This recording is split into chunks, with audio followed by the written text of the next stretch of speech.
What do you got there, Ava? I got checklist for Dad goes to work. Where's Daddy going? Work. Yeah. Is he taking a bus? Now. What's he? Airplane. Can I see your checklist? Okay. What's on your checklist? What needs to happen first? First, we just walk into the in there. Okay. Then we hold hands. Okay. So we don't get lost. And then what? Then we walk around. Okay. And then when Daddy leaves? Hug and kiss. Okay. Yeah. Well, Ava, I really miss you guys. Do you miss me when I go? Yeah. Yeah? Do you want to come with? No. No? But I got tickets for you. For you and Mommy. Who will take care of our cat? The cat's got enough food. It's a short trip. You gonna come with? All right, let's go. If Mommy comes. Yeah, Mommy can go. I'll think about it. Let's go.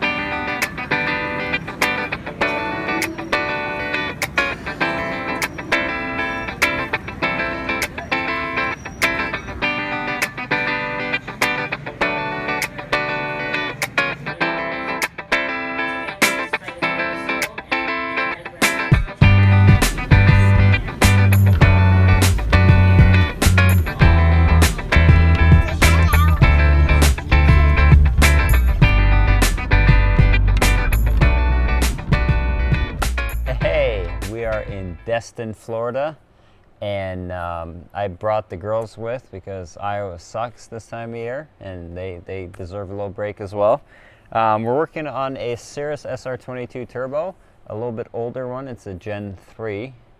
It's silver. It's a really nice color actually, and I think, someone can correct me if I'm wrong, I think this is the first time Cirrus started painting their aircraft in a color other than white, because the paint has to not absorb heat because you can't get the composite structure too hot. So it took them a while to validate that this paint system was safe for this airplane. So I think this is the first time they started painting their aircraft in silver. So that's pretty cool. I got all my stuff here. We'll do a quick show and tell on what all I've brought with. These are some of the things I ship ahead of time. So we have a bottle of Optimum No Rinse. This is from Amazon. It's like 15-20 bucks. This is going to be a long time of airplane washing. We use this at a 1:20 dilution in a spray bottle, so this is going to last you a while. That wasn't smooth. And then this box from G-Technic. Let's see what's in there.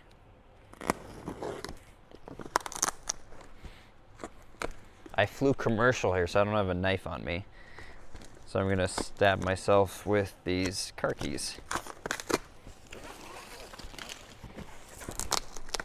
Ah!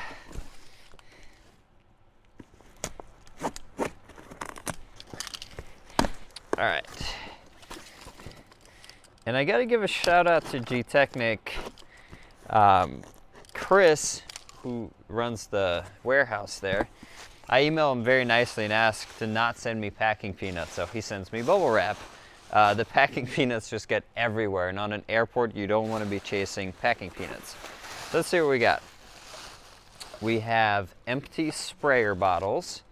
I will use these for the detail, and then I label them, put concentrations on there for no rinse and citrus cleaner, and leave them here for the customer to use. So we got 2 of those. We got the sauce, Crystal Serum Ultra. That's the ceramic coating. That part is so important that I actually bring some from home as well. And then we have panel wipe. This is the alcohol solution that wipes out the polishing oils and makes sure that we have a clean surface. Then we have C2V3, which is a nice touch-up. You know, it's a polymer silica sealant, so it will add slickness to the surface. It's a really good drying aid as well. If you kind of get streaks from drying, this will help remove that. And then we have a bottle of citrus cleaner as well. So the citrus cleaner is going to help degrease. It's going to help cut some of the heavier oily deposits. You shouldn't have to use it a whole lot, but it's really more for me here to use on a non-coated plane. Once the plane's coated, no rinse is generally going to take care of most oily stuff. And then we have a bunch of microfiber towels. These are used for general purpose cleaning. I leave a bunch of them behind here for the owners to use. But also these are the towels we use to remove coating residue, and that's a pretty important step. So you use them once for coating removal. They actually become hydrophobic, so water will just bead on top of this towel, which right now is really absorbent. So we toss them after we're done with them. But that's all we have here. Let's see what else I brought with. So in the aircraft belly, we have one suitcase. And I kid you not, this comes out 49.5 pounds. 50 pounds is the limit for checked luggage. So up here we have some more liquids. I've been carrying them in this Harbor Freight Pelican case knockoff because it keeps it airtight. And if air does leak out and it's like vacuum sealed shut, which it's not, it's got a drain valve. So I got more towels, like pad cleaning solution, just general miscellaneous stuff. So all the wet stuff goes in this case. More towels, gloves, battery charger, because we're using the battery-powered Milwaukee rotary. The batteries themselves are in my carry-on because you can't check in lithium-ion batteries when you're flying commercial. Like I said, gloves. All the loose tools are in here. So we have backing plates, we have a thermometer, microscope, some tools if I have to fix the polishers, and a light bar. Then underneath here, zip that back up, we got the Milwaukee M18 rotary, and we have these two bags. This one is a variety of polishing pads, so we go from really aggressive to really fine. And then I also have this thing. So if, let's say I need a dual action polisher, instead of bringing a whole nother tool with me that's actually not cordless, so now I have to bring an extension cable, I have this. And this will turn my rotary into a dual action machine. The ergonomics are definitely not as good as like a Rupes would be, but it doesn't weigh as much. It uses my existing cordless tool, so it's convenient, and it'll do in a pinch. So we have that in here.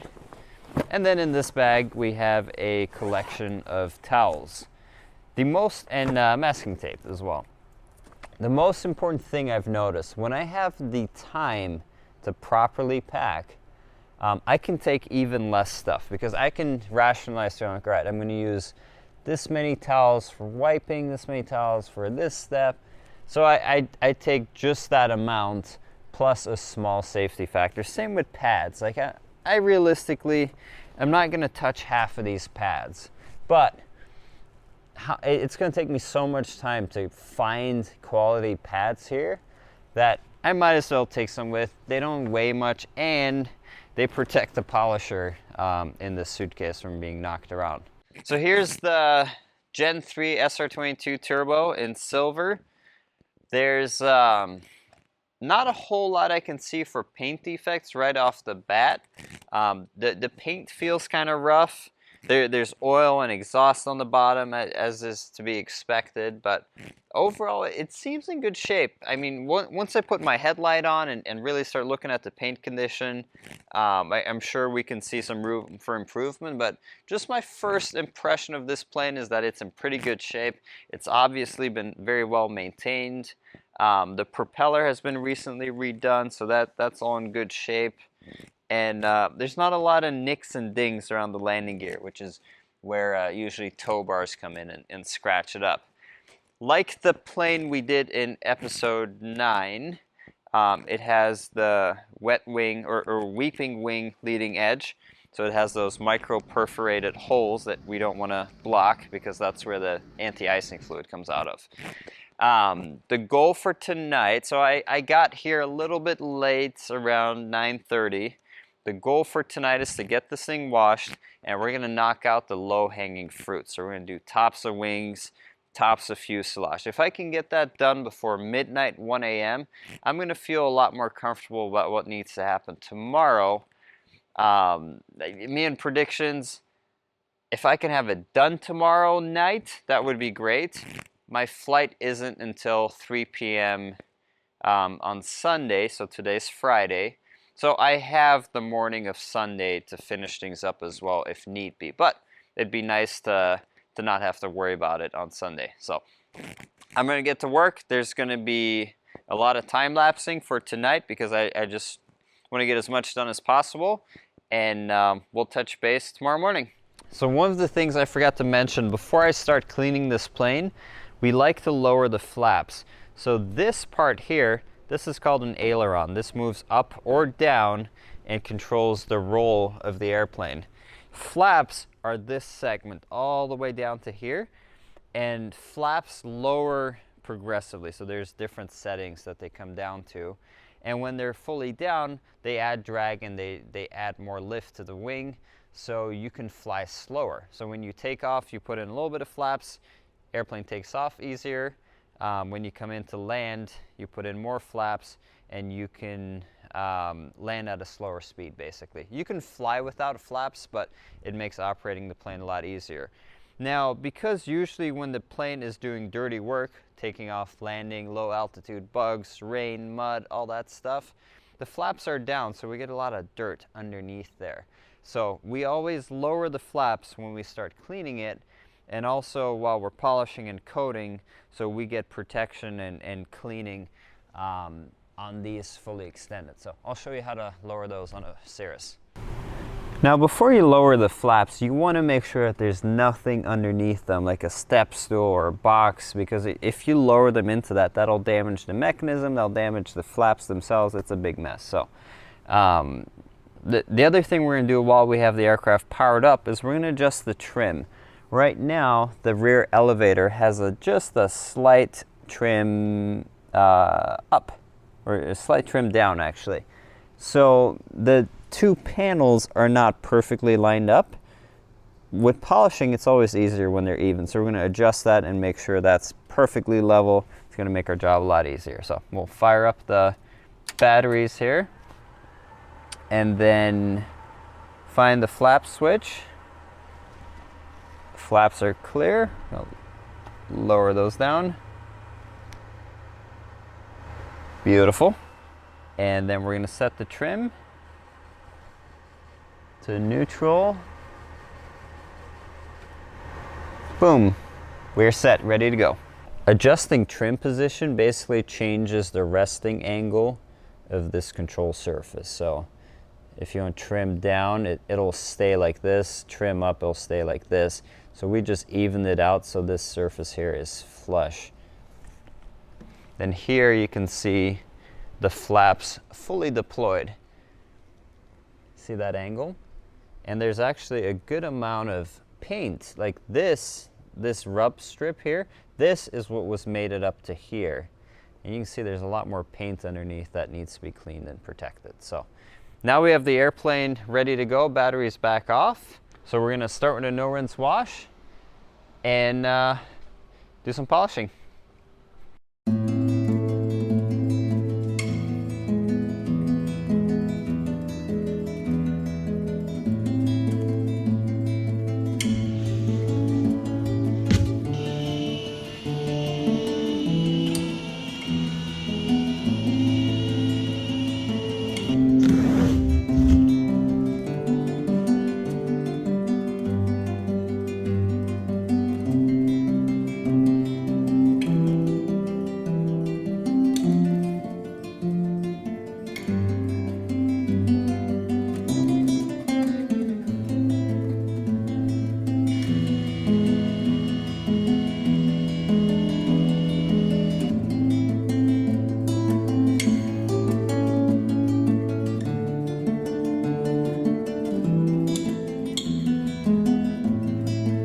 Good morning. I got a lot done on this plane last night. So we started with the wash, then I started paint correction. I'm getting some really good results. There's some good clarity that's coming back. The paint's a little bit fuzzy looking, especially when you put a bright light on it.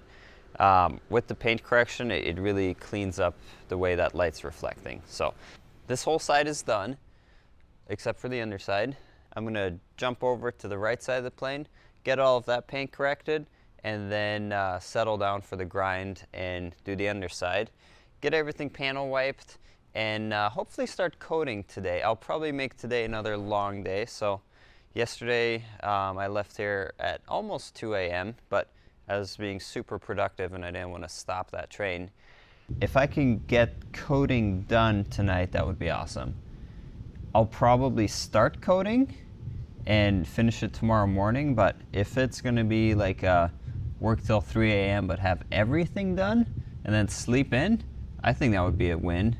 My wife and daughter are hanging out around the area today. Unfortunately, it's not a really warm day. It's really windy and they might get some rain, so they're going to check out the beach first, and then they'll come back and pick me up at some point, or we'll swap cars, or I'll take an Uber back. I'm not too terribly worried about it. So I'm basically stranded at this airport with nothing to do but work. So I think we're going to get some stuff done.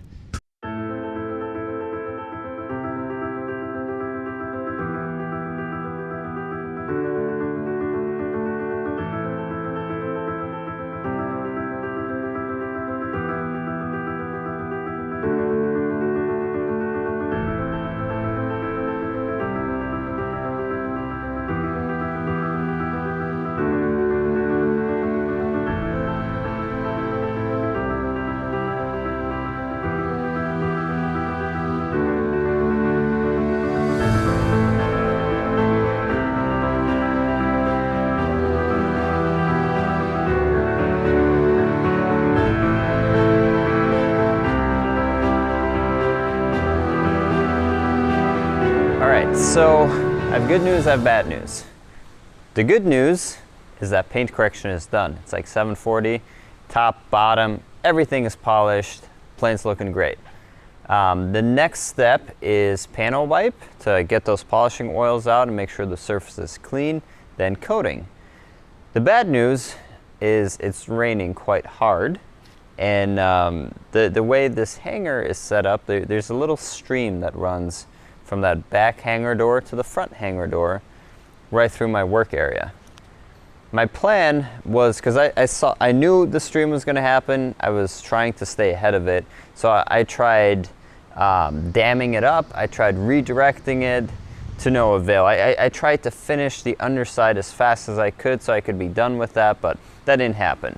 And kind of the right side of the plane is going to be a lake, but that's okay. There's plenty more plane left to do, so I'm going to start panel wiping this thing and get the coating going. Worst case, there's always tomorrow morning to come back. Hopefully it'll stop raining at some point tonight, and the river will dry up and I can get to coating. Or I'll just get wet, whatever. The other challenge I have is, since the girls are with me, they have the car, I have no car. I have the keys to get into the airport. So at some point, if this rain persists, I'm going to have to go to the gate in this rain and let them in so I can go and not sleep here tonight. We'll figure that one out when the time comes. Hopefully it'll stop raining, but the forecast says it's going to rain till 2.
So just came back from a break, and the rain has stopped. However, there is a lot of water that is pooled on the right side of the plane. The left side of the plane is coated.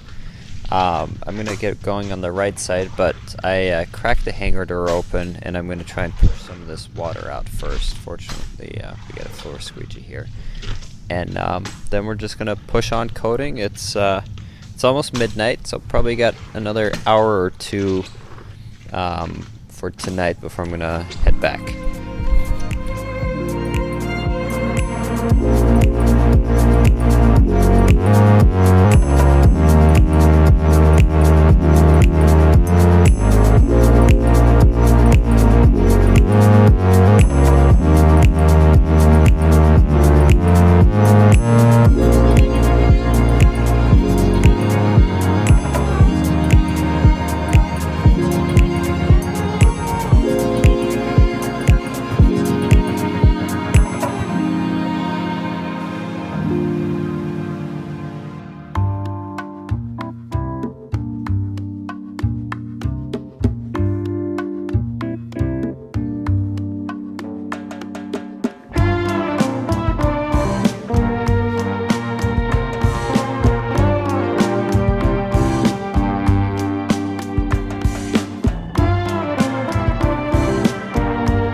So we finished the airplane. It's Sunday morning.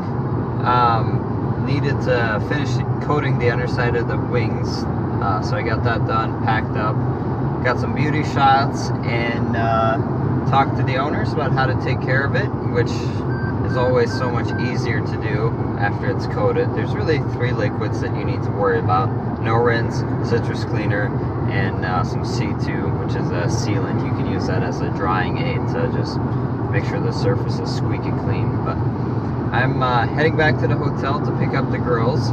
My hotel is literally right next to the beach, and I have yet to see the beach other than like out the window while it's been storming. The weather hasn't been the greatest, but I'm gonna go see the damn beach before I leave. I have maybe 10 spare minutes before we have to go to the airport.